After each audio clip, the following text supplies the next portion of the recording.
Now you see why the administration does not want the Epstein files to be released, because while QAnon and all these right-wing groups are waiting for the names of the Democratic cabal to be let loose into the public, we just got another batch of these files released, and it wasn't Bill Clinton. It was Elon Musk, Steve Bannon.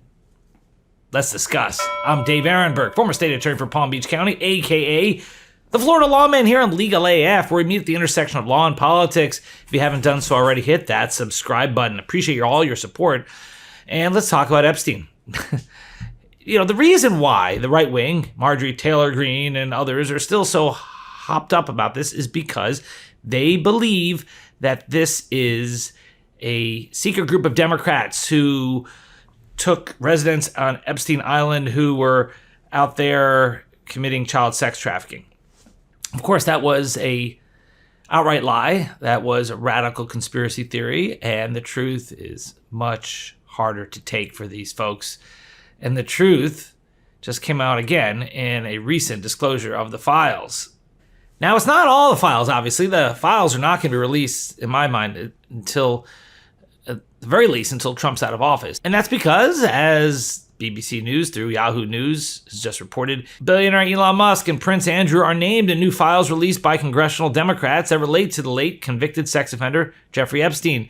The files turned over to the House Oversight Committee by the Jeffrey Epstein estate appear to show that Musk had been invited to the financier's island in December 2014. Separately, a manifest for a flight from New Jersey to Florida in May 2000 names the Duke of York among the passengers. Musk and Prince Andrew have been approached for comment. Prince Andrew has previously strenuously denied any wrongdoing. Musk has previously been quoted as saying that Epstein had invited him to the island, but he had declined. In addition to Musk and Prince Andrew, the files released publicly also contain the names of other prominent figures, including internet entrepreneur Peter Thiel and Steve Bannon, a former advisor to U.S. President Trump. Okay, first off, because you're mentioned in the files doesn't mean you committed a crime. Just because you flew on his plane, Epstein's plane, doesn't mean you committed a crime. But remember, this whole conspiracy theory is about how these are Democrats trying to cover this up. Well, it's not a Democratic president who's withholding the release of these files. And the people whose names just were released, most of them are not Democrats. We're talking about Peter Thiel, Steve Bannon, Elon Musk, Prince Andrew. Now I know Prince Andrew is not an American voter, and he's not part of an American political party. And his involvement seems to be a lot deeper than some of these others. But when it comes to what has been out there, the Marjorie Taylor Greene's conspiracy theory, she is the QAnon congresswoman. Just because she showed up at the Epstein press conference doesn't mean she's on our side. She's there because she still believes the lies of a Democratic cabal. Don't let her fool you. But the name's coming out, not who the right wing wanted them to be. One line in the records dated 6 September 2014 reads, "Reminder, Elon Musk to island December 6th. Is this still happening?" A flight manifest records that Prince Andrew was on a flight with Epstein and his associate Ghislaine Maxwell from Teterboro, New Jersey to West Palm Beach, Florida on May 12, 2000. Maxwell was convicted in 2021 of conspiring with Epstein to traffic girls for sex. One heavily redacted ledger records 2 references of payments for massages for an Andrew in February and May 2000. Now, it's not clear who this Andrew is, but Palace records, photographs, and press reports from the time indicate Prince Andrew had traveled to the U.S. around the time of the dates recorded in the newly released document. That's what I mean when I say that it looks like Prince Andrew, as we've seen from previous reports, is deeper in this than some of these others. He has denied any wrongdoing, but there was a settlement paid out, and so and he was sanctioned, and his title was essentially demoted within the monarchy. So yeah, there were consequences for him. Not many consequences in the United States, though, for people involved with Jeffrey Epstein, except for Jeffrey Epstein and Ghislaine Maxwell. Will that change? Probably not. because you don't even have the files being released. Perhaps if the files are released, then you'll see some repercussions. But until that day, don't expect it. And if you look at the testimony of Alex Acosta, he testified behind closed doors, not out in public. And we're hoping to see the transcript to see what went on. But he was the U.S. attorney who was in charge of the prosecution that led to the non-prosecution agreement that's so controversial.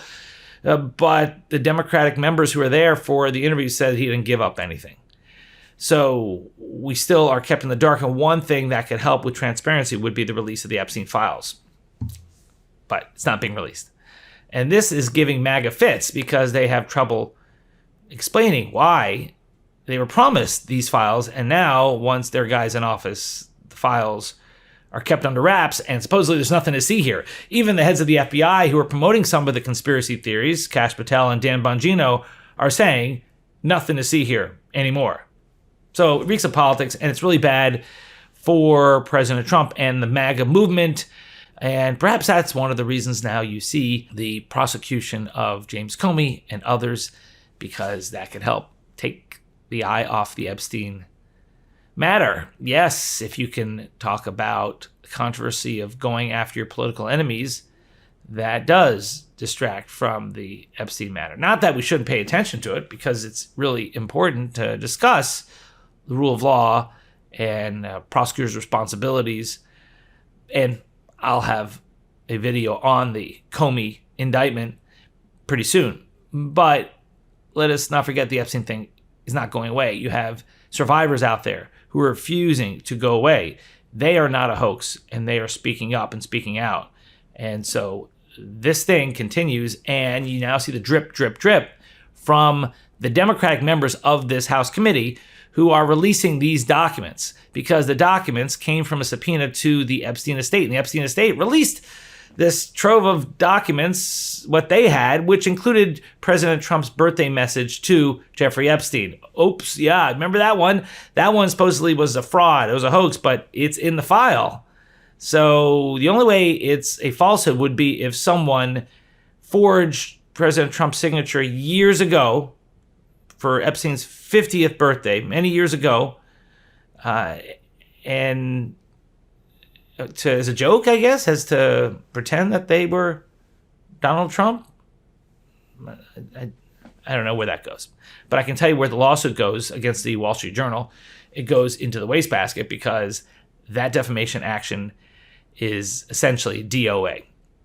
And we'll keep following the Epstein matter and related issues here on Legal AF. I'm Dave Aronberg, aka the Florida LawMan. If you like this video, please like, subscribe, share with a friend, leave a comment below.